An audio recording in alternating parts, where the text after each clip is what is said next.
Now we get to switch gears a little bit and talk to Rotowire's Jeff Erickson. That is a terrific backdrop you have behind you. That looks great, professional. It reminds me of my Lubingo studios. You've got the Rotowire studio behind you, and great to see you. How you doing? Doing well. Sorry I didn't get the outdoors today. They were doing some work on the trees. We got to get that avocado tree trimmed every couple of years, so we're getting estimates on that, and just Oh. so had to stay indoors today. But that's okay. It's like 99 today too, so that was the other reason. Is it expensive to trim the avocado trees? Yeah, it gets pretty big. I mean, it grows back fast too. So we'll spend and I've got a couple other trees. You saw the Yeah, I camphor do. tree and some fruit trees. Anywhere from about $700 to $1,000 to get everything trimmed down. God, But, can't you but just that's like bribe them them? hauling it out and all that too. Yeah, So but can't you just bribe the guys with avocados and just say, "Here, I'm going to give you 100 avocados, and if you can trim the trees, and maybe they'll take it and be happy." well, the problem is they're too ripe now. They Uh, don't last that long. So you yeah, could get that's like true. 5 avocados. And then what do? I've got all these rotten avocados. Oh my God. Well, I hear you, but hopefully, there's been a lot of guacamole at the Erickson house Oh this whole yeah. summer. Yeah, that and a lot of avocado salads and avocado on toast and Yeah. with the eggs and all that. Yeah, it's been good. All right, good stuff. Fantasy wise, it's been another busy week. We're starting to see some trades and wondering how that's going to affect fantasy owners. Jock Peterson didn't have a ton of value in Chicago. Does he get more value now moving to Atlanta? Yeah, sure. It's a good ballpark for left-handed hitters. First of all, probably a decent lineup around him with gosh, no Acuna, no Ozuna, no Darno. It's not the lineup you'd expect out of Atlanta, but it starts the ball rolling just a little bit there. I mean, there's been a couple other minor trades. The Blue Jays, notably the Blue Jays, getting a couple of relief pitchers. The Brewers actually have had the biggest trade impact of the year by far in getting Willy Adames Oh, from the Rays. he's been amazing. I mean, He's been huge for them, and he's yeah, he killing my has. Reds too directly. Well, do you think that Adames is the kind of player that will continue to put up these elite numbers, or is this more of a 1 year thing? He'll put up good numbers. I think he'll be a regular for them, and that's not something to be trifled at. The Reds would kill to have Willy Adames at shortstop right now. I They mean, could have had that's him. the thing. They could have had him all year. I mean, when you look at the cost to get him too, it was mind-numbingly low, and yet the Reds weren't there for that. They let you've heard me complain about this before, but they trade away Raisel Iglesias for nothing. They non-tendered Archie Bradley. Said, well, that's going to give us flexibility to address our other issues this offseason. Narrator, they did not address those other issues that offseason.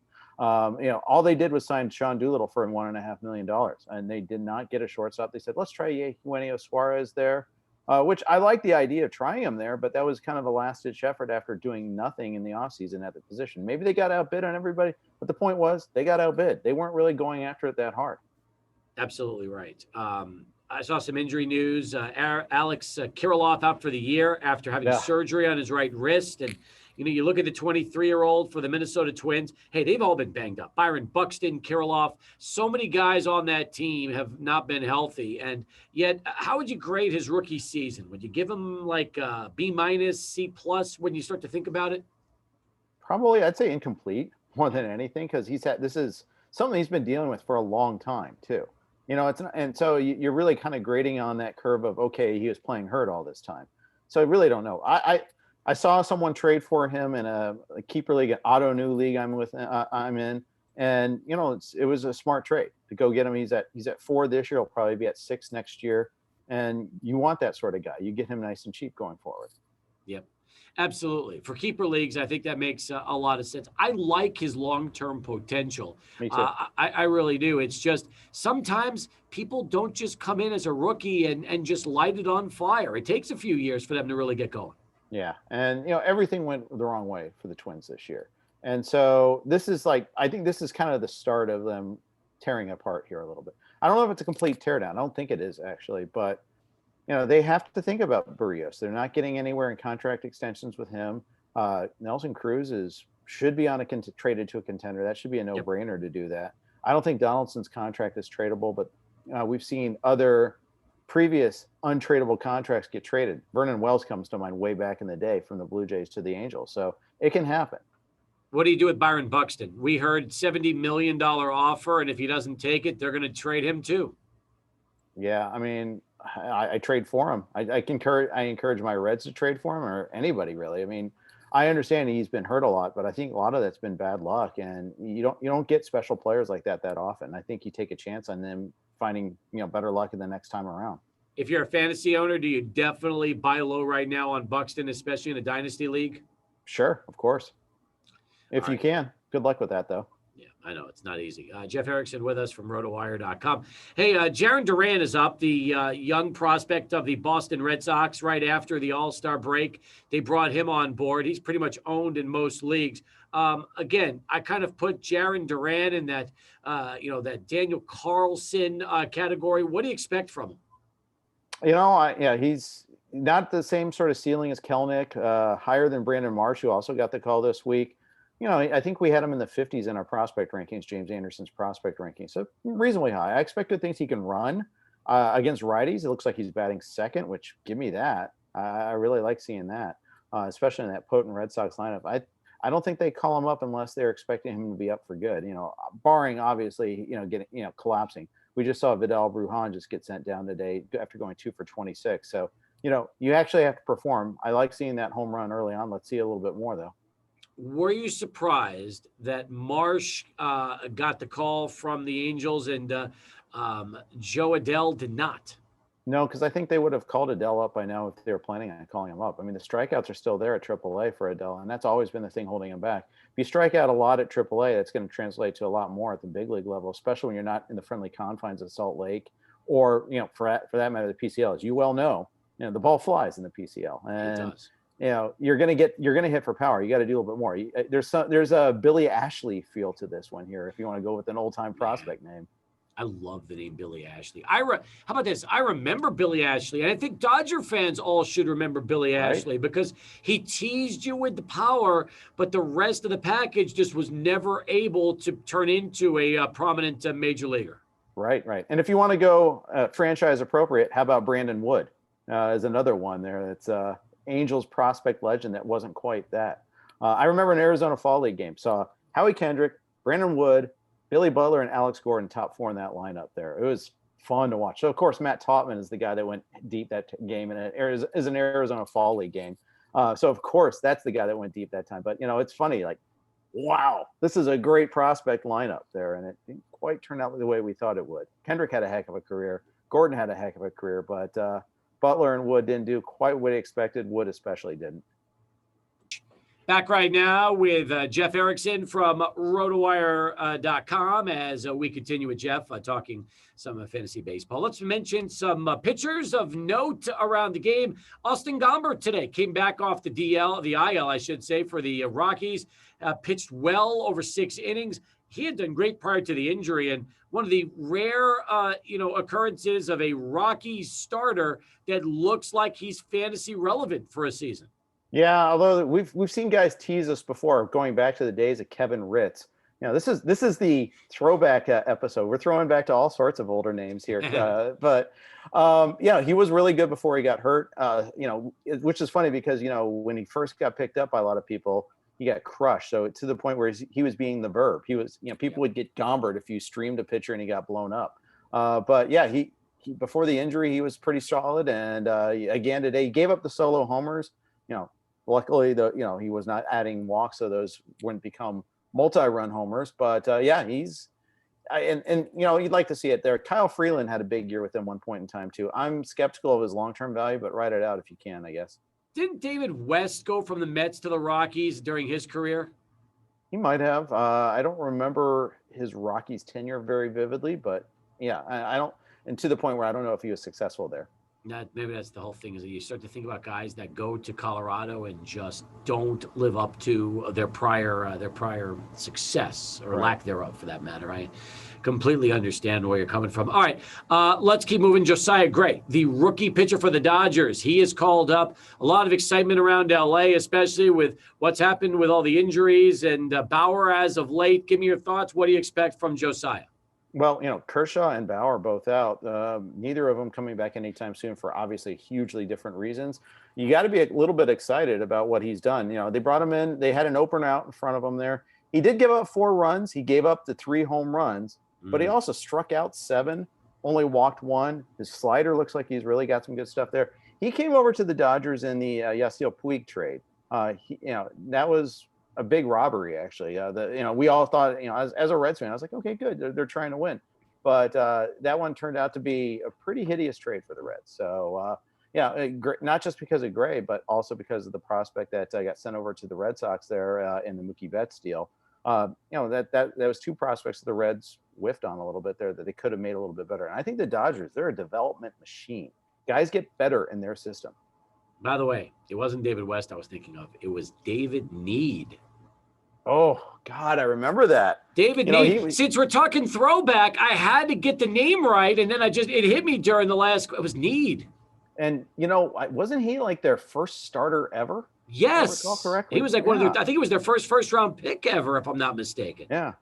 Yeah, and didn't the Rockies and the Marlins play each other the year that they debuted? And I think Need was the opening day starter against Charlie Huff. If I recall Oh my correctly. God, that's a great story in itself. Look at you. I'm impressed with the throwback knowledge today. That's great.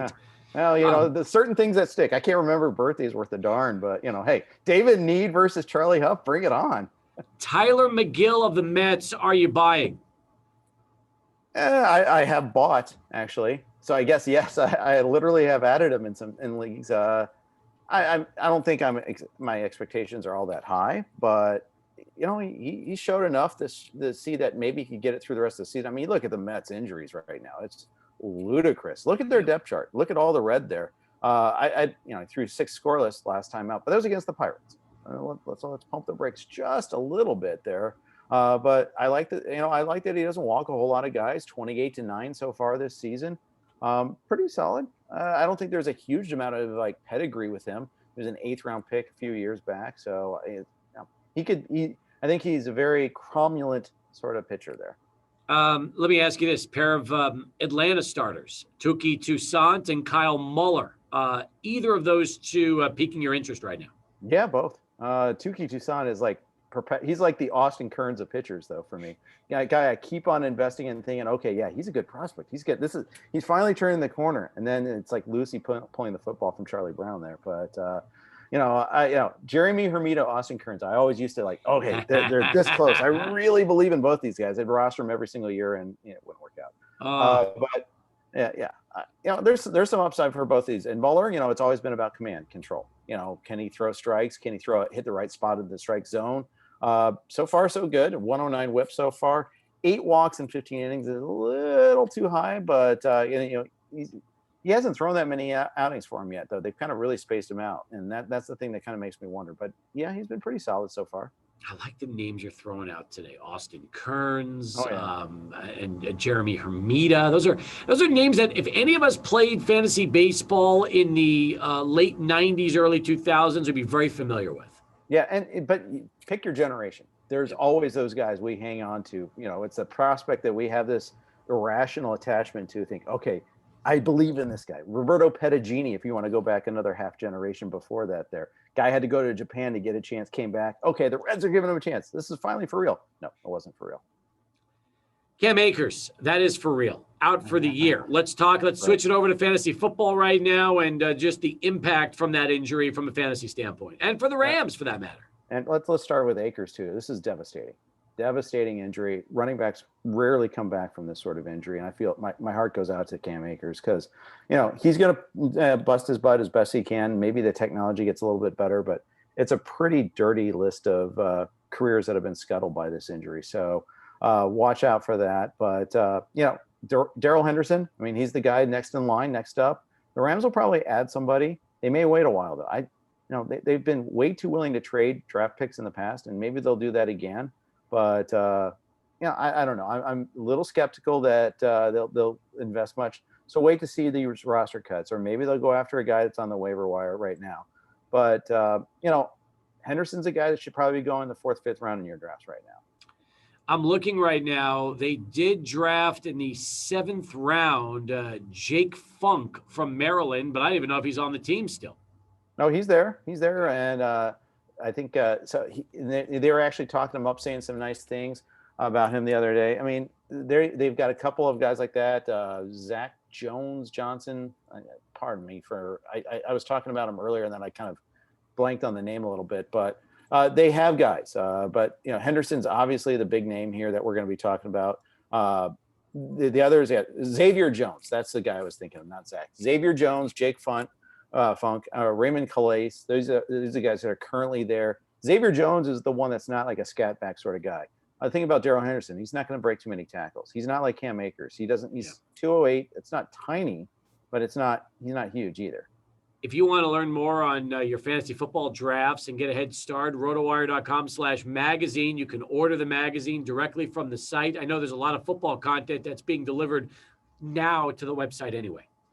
Yeah, there is. And you go to rotowire.com/magazine, like you said.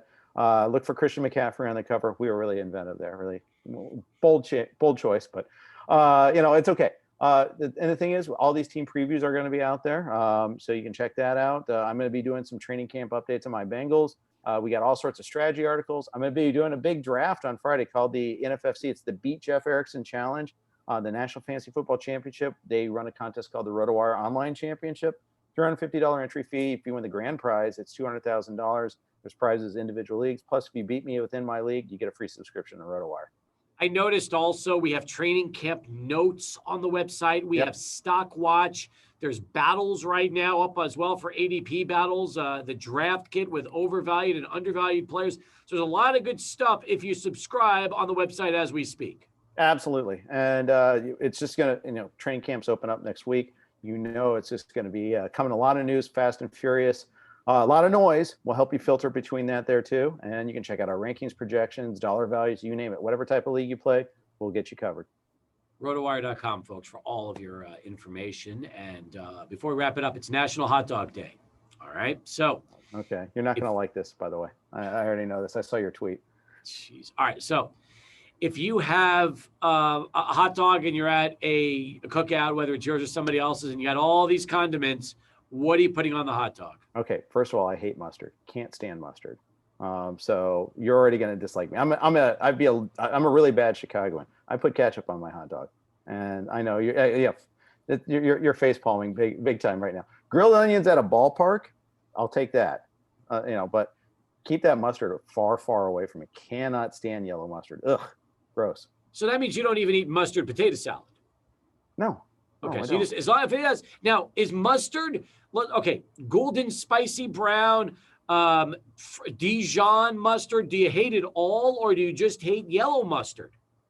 I haven't pushed myself to try the golden brown, all that. I just spicy. I like what I like. Maybe I'll try that someday just to appease like all the people that hate ketchup people. But I don't. You know what? It's just the way it is. I'll have it plain before I have yellow mustard. Just can't stand it, dude. I mean, I hate it on anything, whether it's hot dog, burgers, anything. You put ketchup on everything? No. I like barbecue sauce on a lot of things. I'd put barbecue sauce on the dog, and I'd like it. That's probably heresy too, though. I don't care. It's a hot dog. It's not like it's filet mignon. It's a hot dog. At least you're not putting mayonnaise on a hot dog. Oh God, no. All right, that's nice. Hey, listen, terrific stuff. Great to have you back. Happy you read that tweet, and I'll look forward to talking to you again next Wednesday. All right, take care, Steve.